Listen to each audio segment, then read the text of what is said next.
எதுக்காக life clinic தெரிஞ்சுக்கணும்.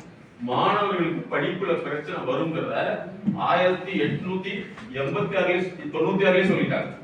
அப்பவே வந்து சரியான கல்விக்கான திறன் ஆலோசனை எடுத்துக்கணும்னு சொல்லி கல்விக்கான ஆலோசனை எப்ப சொன்னாங்க? 1896. சரிங்களா?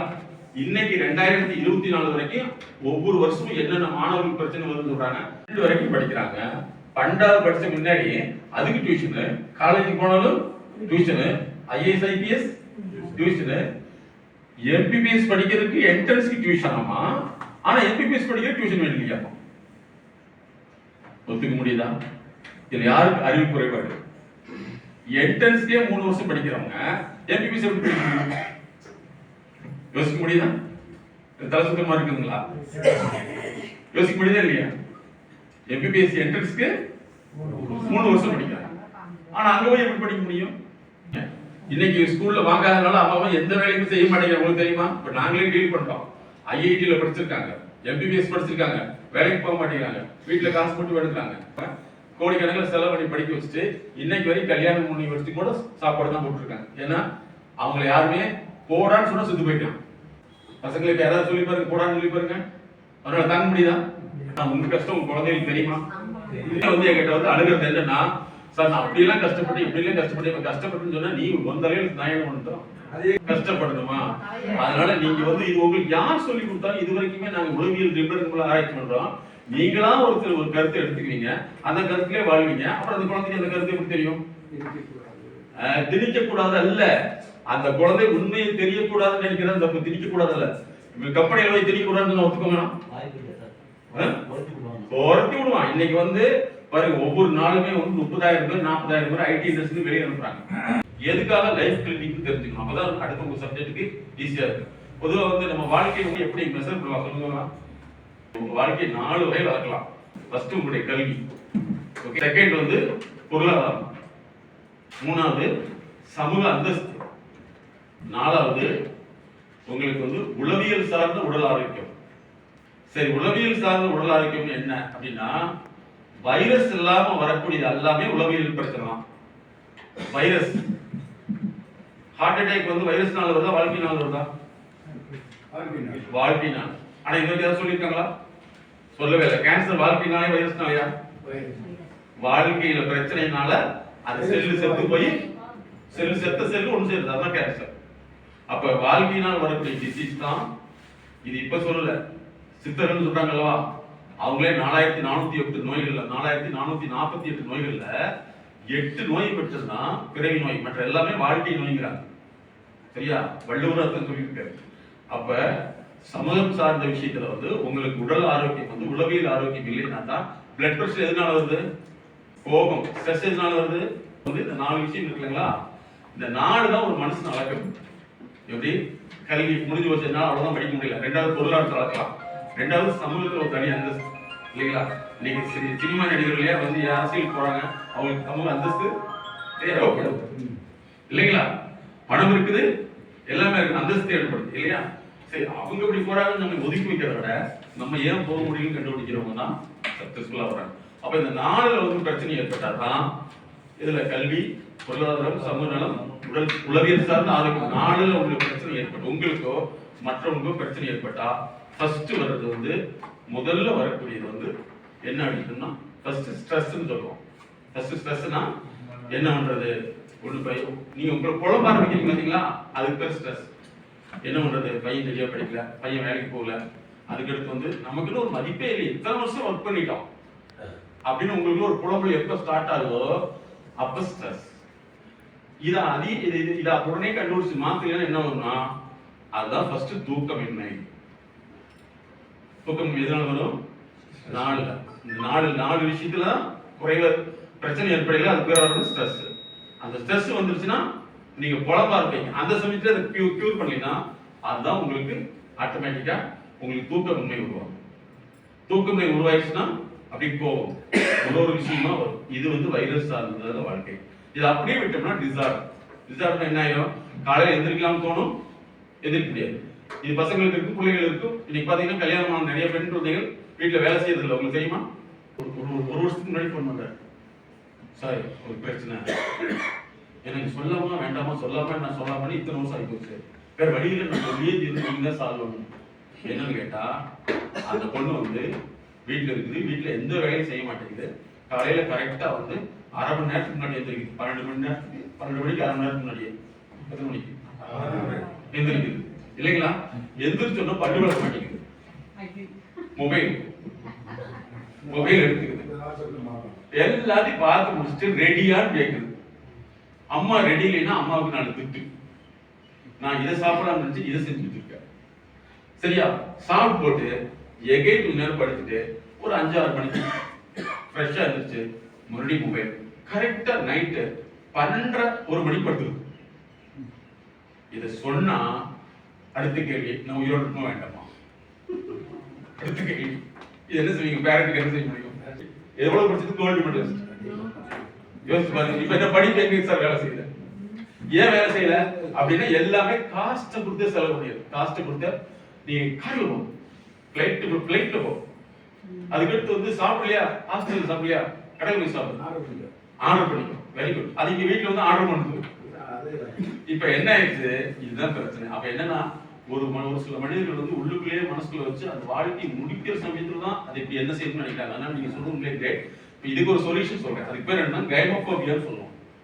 அது வந்து கைமோபோபியா. இன்னைக்கு வந்து நிறைய எங்க ஃபாரின் கால்ஸ் வரது வந்து எப்பொண்ணு கல்யாணம் மாட்டேங்குது, எப்படி கண்ணு பிடிக்க மாட்டேங்குது, மேரேஜே வேணாம், கைமோபோபியான்னு சொல்லுவோம். அதை வந்து நாங்கள் அனலைஸ் பண்ணி மாசத்துக்கு மினிமம் அவங்களுடைய கோஆபரேஷனுக்கு 3 மந்த் தேவைப்படும். கைமோபோபியான்னு சொல்லுவோம். அவங்க வாழ்க்கையில் இது மட்டுமே இல்லாம இதை மாத்தலைன்னா என்ன, கல்யாணமே ஒருவேளை பண்ணி வச்சாலும் அவங்களுக்குள்ள ஒற்றுமை வராது. ஏன்னா மனசுக்குள்ள அதே எண்ணங்கள் தான் இருக்கும்.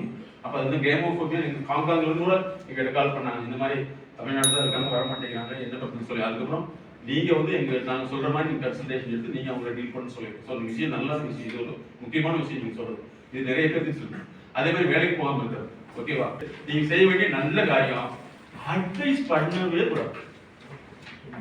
சார் அப்படிலாம் இருக்க முடியாது சார், என் பையன் அட்வைஸ் பண்ணிங்க வாங்கிக்கோங்க. அட்வைஸ் பண்ணவே கூடாது. நீங்க எந்த பிரச்சனையா இருந்தாலும் உங்க பிரச்சனையா பாக்கக்கூடிய பழக்கம் இருக்கா? ஐயோ இப்படி ஆயிடுச்சு என்ன பண்றது? ஆனா அந்த நபர்களை பத்தி கண்டுக்கு இவங்களுக்கு தகுந்த மாதிரியே இருந்தா பாசிட்டிவ், சாதகமா இருந்தா பாசிட்டிவ், இவங்களுக்கு புரியாம இருந்தா நெகட்டிவ் இல்லைங்களா?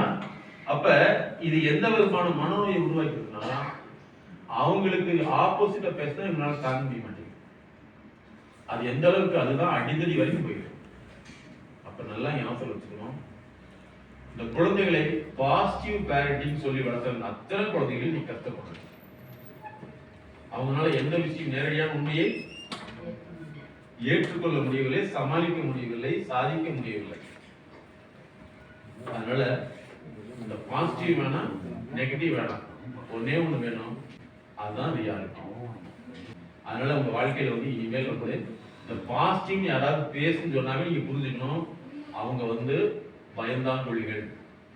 எது பேசினாலும் அவங்களுக்கு தகுந்த மாதிரி பேசணும். அந்த உலகம் உங்களுக்கு நடக்குமா? நடக்கவே நடக்காது. எதிர்முனையில தான் ஜெயிக்க முடியும், எதிர்முனையில தான் நம்ம அறிவு விரிவடையும். சரிங்களா? அதனால இனிமேல் வந்து மகிழ்ச்சிகரமா வாழ்றதுக்கு வந்து நீங்க புதிய நட்புகளை அதிகப்படுத்தணும், புதிய நட்பு வட்டத்தை உருவாக்கணும். ஒரு பொண்ணு வேலைக்கு போது சாப்பிடுது தூங்குது அப்படிங்கிறது திறனே கிடையாது. ஏன்னா இப்ப குழந்தைகளை வந்து ஏடிஹெச்டி ஒரு நோய் வந்து அந்த காலத்துல இருந்து இருக்குது. ஏடிஹெச்டி அப்படின்னா அந்த குழந்தைகள் வந்து எப்பவுமே அவங்க வேலை செய்யாமையே உட்கார வச்சிருப்பாங்க. எல்லாமே நோட்ஸா கொடுக்கும், எதுவுமே வேலை செய்யாது. அந்த குழந்தைகள் வந்து புரிந்து கொள்ளும் திறன் குறைவு. வீட்டுல வந்து ஃபேன் ஆஃப் பண்ண சொன்னா ஆஃப் பண்ணாது. பெட்ல வந்து துணியை வந்து விரிச்சு வச்சதுன்னா அதை செட் வைக்காது. பெட் படுக்கை விருப்பை சரி பண்ணாது. ஒரு பொருள் எடுத்தா தூக்கி போட்டுரும். இது வந்து ஏடிஹெச்டி ப்ராப்ளம். அவங்க எதை சொன்னாலும் கேட்க மாட்டாங்க. இன்னைக்கு பாருங்க, நீங்க எல்லாம் வந்து ரோட்ல போயில நீங்க ஃபர்ஸ்ட் வண்டி வாங்கல 6 அடிச்சா ஒதுங்குவாங்க. இப்ப 6 அடிச்சா நடுவில் நிக்கிறாங்க. கரெக்டுங்களா? இதுதான் ஏடிஹெச்டி ப்ராப்ளம். சரியா? அப்ப நீங்க வந்து அந்த மாதிரி ஒரு சூழ்நிலை வந்து குழந்தைகளை சரியான முறையில வந்து அந்தந்த நீங்க பண்ணக்கூடிய அட்வைஸ் யாருமே ஏற்றுக்க மாட்டாங்க. நாங்க வந்து கூப்பிட்டு யாருக்கு அட்வைஸ் பண்றதில்ல.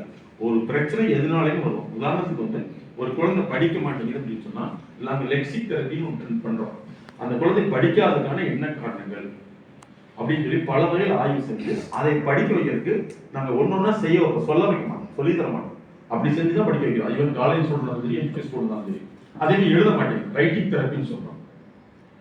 மேக்ஸ் வர மாட்டேங்குது, டைட் கால்குலேன்னு சொல்லுவோம். அதே மாதிரி நிறைய பேர் தலைவலி ஆஸ்பத்திரி போனாலும் சரியாவே தலைவலி வந்துட்டே இருக்கும். அப்ப தலைவலிக்கான காரணம் என்னங்கிறத அவங்களும் நாங்க டிராவல் பண்றோம். 90 நாள் ஆன்லைன்ல கான்சல்ட் பண்ணி அவங்க சொல்ல முடியாத ஒரு விஷயங்கள் ஒன்றும் இல்லை. எங்கிட்ட ஒரு ஃபோன் பண்ணுறாங்க, இந்த மாதிரி எனக்கு தூக்கம் வருவீங்க சார், நான் எல்லா ட்ரீட்மெண்ட் பார்த்தேன் சார், நெஞ்செல்லாம் படபடப்பாக இருக்கு சார். அப்படி ஒருத்தர் இருந்தாங்க. நான் வீட்டு பக்கத்தில் தூங்கினா இருக்க முடியுமா? எது எது எது எது நான் தூக்க வராம பண்ணிட்டு நீ தூங்கி தொலைச்சிட்டு இருக்கிய அப்படின்னு ஒருத்தர் அவங்கள மட்டும் என்னை கூப்பிட்டு எடுத்தாங்க. சார் உங்க நம்பர் ஒருத்தர் கொடுத்தாரு சார், தூக்கம் வரல, என்ன சார் பண்றது? என்னம்மா நீ எங்க பேசுற? காங்காங்க பேசுறாங்க, அவங்க இங்கிலீஷ் தான் பேசுறாங்க. நான் திடீர்னு நம்ம பேசலாம் தமிழ்ட்டாங்க. நான் திடீர்னு நடிக்காம இங்கிலீஷ்ல நான் கன்வெர்ட் பண்ணோம். எவ்வளவு கஷ்டமா இருக்கு யோசிச்சு பாருங்க. என்னம்மா சார் வாட் இஸ் என்னம்மா சார்? ஏன்னா அவங்க பேசுறது இங்கிலீஷ், நான் பேசுறது என்னம்மா சார்? யார் நம்பர் கொடுத்தா? Oh what you tell me sir? அப்புறம் நான் தெரிஞ்சுக்குவோம் அவங்க இங்கிலீஷ்காரனாக தெரிஞ்சுக்கிட்டு டெல் மீ சார் அப்படின்னு சொன்னா தூக்கமே வரல. You do one thing, you wait until 4 or 5 years, same way, the doctor call me அப்படின்னா 6 மணி 5:59 தகி போன் அடிக்கிறான். You told me sir to call 6 o'clock data. உடனே போன் பண்ணி கேட்டா ஒன்றும் சார் நோ ப்ராப்ளம் இப்படி ஒரு வாரம் ஓடுது. ஒரு வாரம் கழிச்சு சொல்றாங்க வேற ஒன்றும் இல்லை, என்னோட ஏஜ்லயே ஒரு பக்கத்து வீட்டில் தூக்கு பிடிச்சி போயிட்டேன். இப்போ உனக்கு என்ன தோணுது? அதே மாதிரி நானும் இது பண்ணணும்னு எனக்கு தோணுது. அதை மறக்க முடியும் சார். நான் என்ன வேணாலும் மருந்து சாப்பிடுறேன் சார். எங்க அம்மா மருந்து மட்டும் அப்படி இருக்குன்னா என்ன ஆயிருக்கும், உங்க வீட்டுக்காரங்க மறக்க வச்சு பண்ணலாமுங்க அப்படின்னு சொல்லிட்டு இப்ப கிட்டத்தட்ட வந்து ஒரு 3 months போன பின்னாடி தான் அது ஒன்னொன்னா சொல்லுதுன்னா சின்ன வயசுல அப்படி இருந்த சார், சின்ன வயசுல இப்படி இருந்த சார், அது யாராவது சொன்னா உடனே கேட்டுக்கணுமா, யாராவது எதுக்கு சொன்னா பிடிக்காதாமா, அதுக்கப்புறம் வந்து அது நல்ல மூடு இருக்குது, யாராவது பேசணுமா, இத்தனையா நோட்ஸ் வச்சிருக்கு. இதெல்லாம் வந்து எப்ப வரைக்கும் கரெக்ட்? 35 வயசு வரைக்கும் கரெக்ட். 35 வயசுக்குள்ள இது எதெல்லாம் பண்ணுச்சோ அதெல்லாம் பண்ண மற்றவங்க யாரும் மதிப்பாங்களா? முதல்ல தான் வேற வழி இல்லாம சரிமான்னு கேட்டுருந்தாங்க. இப்ப கேட்பாங்களா? நாங்க அப்ப இதை நாங்க ஒன்னொன்னா டெலிட் பண்ணிடலாம். இப்ப வந்து ஒரு கேள்வி, குணமாயிருமா சார்? ஆயிரும். எப்படி சார் சொல்றீங்க? நேற்று நல்லா தோணுங்க. ஆமா சார், இது வரைக்கும் மருந்தே இல்லாம தூங்க வச்சிருக்கோம். ஆனா அதுக்கு ஒரு ட்ரெண்ட் எப்படி நல்லா இப்ப நேற்று தூங்கின நல்லா இருக்கு. ஆமா நல்லா இருக்குது, அப்ப அடுத்தது மாத்திக்கலாம். ஓகே தேங்க்யூ சார் வச்சிருக்கோம். அப்ப ஒவ்வொரு மனிதர்களும் வந்து நம்ம பார்க்கல சின்னதா தெரியும். நான் சொல்றது வந்து படித்தவர்கள் படிக்காதவர்கள் வித்தியாசமே கிடையாது சார். அவங்க என்ன படிச்சிருந்தாலும் அவங்க உடம்பு பத்தி படிக்க தெரியும். மருத்துவத்துறை அப்படிதான். மருத்துவத்துறையில் மட்டும் 70% டாக்டர் வந்து ஸ்லீப் டீப்ரிவேஷன் சிண்ட்ரோம், தூக்கம் இழப்பு நோயின்னு ஒண்ணு இருக்கு. அப்ப என்னன்னா ஒவ்வொரு மனிதருமே வந்து வாழ்க்கையில வந்து புது விஷயங்களை நாம பார்க்கல, அது நமக்கு கஷ்டமா இருக்கும். அதை மாற்றி அமைப்பு தான் வந்து துறை சார்ந்த நிபுணர்கள். உடல்ல இருக்கிற வைரஸ் மட்டும்தான் மருந்து, வாழ்க்கைக்கு மருந்து கிடையாது. தூக்கமின்மை, தலைவலி, இன்னொன்று பிளட் பிரஷர்ங்கிறது வந்து ஒன்னே ஒன்று தெரிஞ்சுங்க சார், உப்புனால வர்றதே கிடையாது. வாழ்க்கையில உப்புச்சத்தினால வர்றது, வாழ்க்கை பிரச்சனைனால தான் வர்றது பிளட் பிரஷர் இல்லைங்களா? யாராவது டப்புன்னு அனுப்புறாங்களா? ஒண்ணுமே. நிறைய பேர் எங்க ஃபாரின் மூக்குல ரத்தம் வந்து வருவாங்க, மூஞ்சியே பார்த்து 6 மாசத்துக்கு முன்னாடி இப்பதான் சார் நார்மல் ஆச்சு. பிகாஸ் அவங்களோட பிரஷரை ஒன்னொன்னா கண்டுபிடிக்கிறாங்க. சொல்லவே தெரியாது. ஏன்னா படித்தவங்க படிக்காத முடியாது. அவருடைய வாழ்க்கை நினைவுகள் வந்து ஒன்னொன்னா கண்டுபிடிக்க மாற்றணும். அதனால நீங்க இனிமேல் வந்து வாழ்க்கைக்கு எல்லா பிரச்சனைக்கும் தீர்வு இருக்குது மனசுல நம்பியிருக்கு. அதிகமா மக்கள் வந்து நிறைய விஷயங்கள் வந்து நம்ம தவறா சொல்லி கொடுத்துருப்பாங்க. அந்த தவறு தான் மற்றும் இருப்பாங்க. அந்த தவறை நம்ம வந்து உணர்த்த வேண்டிய அவசியம் இல்லை, புரிந்து கொண்டால் போதும். அதே மாதிரி நேர்மை, நீதி, நியாயம், வேற இன்னும் சொல்லணும். இதெல்லாம் தயவு நீங்களே வச்சுட்டு வெளியே சொல்லிருக்கோம். ஏதாவது நமக்கு எழுத நிம்மதி வேணுமா, செருப்படி வேணுமா? நம்ம எங்க மாட்டிக்கிறோம்னா அடுத்தவங்க திருத்த போய் தான் சார் கேட்டு போய்க்கிறோம். நமக்கு நமக்கு அப்படித்தான் சொல்லி கொடுத்துருவாங்க. நல்லது செய், நல்லதே நடக்கும். திருடண்ட போய் நல்லதே செய், நல்லதே நடக்கும். என்ன செய்வான்? இந்த உலகத்தை பார்த்து நடக்கிறதுக்கு தான் நிறைய தேவைப்படுது சார். நம்ம உணர்ச்சி வசப்படுறோம் இல்லையா? ரெண்டாவது இன்னொரு விஷயம் என்னன்னா, நம்ம ஒரு ஸ்கேல் வச்சிருக்கோம். இது இப்படி பண்றது தப்புதான, அவன் நினைச்சிருப்பா இப்படி பண்றதுதான் ரைட்டுங்க. அங்கதான் முரண்பாடே வருது. அதனால சில விஷயங்கள் எப்படி நமக்கு தெரியாதோ, தெரியாதுங்கிறது தெரியாதுன்னு தெரிஞ்சுக்கிட்டாவே தெரிஞ்ச மாட்டேன். முதல்ல வந்து செல்ல வந்து குழந்தைங்க பார்க்கறதே இல்லை சார். அந்த செல்லு வாய்ப்பு கொடுத்து அம்மா அப்பா தான் பார்க்குறாங்க. முதல் ட்ரீட்மெண்ட் அவங்களுக்கு தான் சார் வேணும். நான் ஒரு எழுத்தாளர் வீட்டுக்கு போயிருக்கேன். அவர் வீட்டில் நிறைய புத்தகங்களா அடிக்க வச்சிருக்காரு. அந்த தவிர்த்து வர்ற குழந்தை தூக்கி தூக்கி சொல்லியாரு. ஒண்ணு. இன்னொரு வீட்டுக்கு போனேன். அவங்க வீட்டில் வந்து மட்டன் சில்லி சிக்கன் நல்லா சாப்பிடுவாங்க பாட்டி. அது நல்லா குழந்தை கறந்து சாப்பிடுது குழந்தை. ஓகே. இன்னொரு வீட்டுக்கு போனோம். இல்லைன்னா அந்த பாட்டி வந்து சங்கீதம் படிக்குது. ஓகே, சங்கீதம் வந்து படிக்குது. இப்ப பாருங்க எந்தெந்த குழந்தை யாராருக்கு போகுது. ஃபர்ஸ்ட் நம்ம தெரிஞ்சுக்க வேண்டியதுன்னா, முதல்ல வந்து குழந்தை வளர்ப்புங்கிறது பெற்றோர் வளர்க்கணும். உங்களுக்கு போன் வருது, பேசுங்க. போன் வந்துகிட்டே இருக்குது, பேசிக்கிட்டே இருக்கீங்க. அந்த குழந்தைய மனசுல என்ன பதியும்? அதே மாதிரி பேசணும். இப்ப சொல்லுங்க, குழந்தைய மாத்துன்னு சொல்றாங்க. அதனாலதான் வந்து டெல்லியில ஒரு ஹாஸ்பிட்டல் ஸ்டார்ட். இது நாங்க வந்து எங்களுடைய நெட்ல பாத்தீங்கன்னா நாங்க போட்டிருப்போம். இதெல்லாம் நாங்கள் 10 வருஷத்துக்கு முன்னாடி ஸ்டார்ட் பண்ணிட்டோம். போன வாரம் ஒடிசாவில் ஒரு கான்ஃபரன்ஸ் இருந்தது. நானும் மேடம் போயிருந்தோம். ஒருத்தர் என்னுடைய ஸ்டூடெண்ட் அப்போ +2 வந்தாப்புல, இப்போ அவங்க நெதர்லாந்து இருக்காப்ப. அவங்க பேரண்ட்ஸ் சொன்னார், சார் இன்னைக்கு சொல்ல வேண்டிய விஷயத்தை அன்னைக்கே நீங்க சொன்னீங்க, எங்க பையன் ஃபாலோ பண்ணி நெதர்லாந்து இருக்கான். இன்னைக்கு நிறைய பேஷண்ட் உங்ககிட்ட அனுப்பிச்சுட்டு இருப்பான், எல்லாம் என்னோட பையனோட ரெஃபரன்ஸ் தான் சொன்னான். நான் அன்னைக்கு சொன்னது. அதனால நீங்க தெரிஞ்சுக்க வேண்டிய விஷயம் என்னன்னா, முதல்ல வந்து பெற்றோர்களுக்கு தான் வந்து அந்த செல்லை யூஸ் பண்றது எப்படின்னு சொல்லிக்கிடணும். ரெண்டாவது, டெல்லியில் ஒரு ஹாஸ்பிட்டல் ஸ்டார்ட் பண்ணியிருக்காங்க. அந்த குழந்தைய வந்து செல்போன்ல இருந்து மறக்கடிக்கிறது வந்து 3 மாசத்துக்கு 3.25 லட்சம் சொல்லுவாங்க. பட் இது நாங்கள் 15 வருஷம் முன்னாடி ஸ்டார்ட் பண்ணோம். இவ்வளவு பில்லு கிடையாது, நான் சொல்றேன். அப்ப யோசிச்சு பாருங்க, ஒரு குழந்தையுடைய துடி போதை இது வந்து நெட் பிரில்லியன்ட் சார். ஓகே, என்ன செய்வான்? கம்ப்யூட்டர்ல கொடுத்தீங்கன்னா இப்படி போய் அப்படியே வந்துருவான் சார். அவன் என்ன மூட போச்சியா? இல்ல சார். அப்ப எப்படி எவ்வளோ வரையா? இல்ல சார், அவ்வளவு பிரில்லியன்ட். அப்போ நல்லதானே, ஃபாலோ பண்ணுங்க.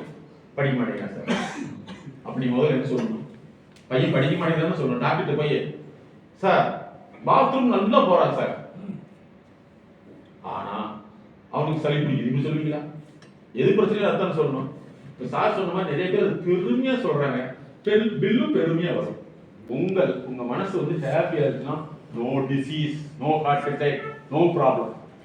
உங்களுக்கு ப்ராப்ளம் மட்டும்தான் நோயினால அல்ல, வைரஸ்னால அல்ல, வாழ்க்கை வரும்.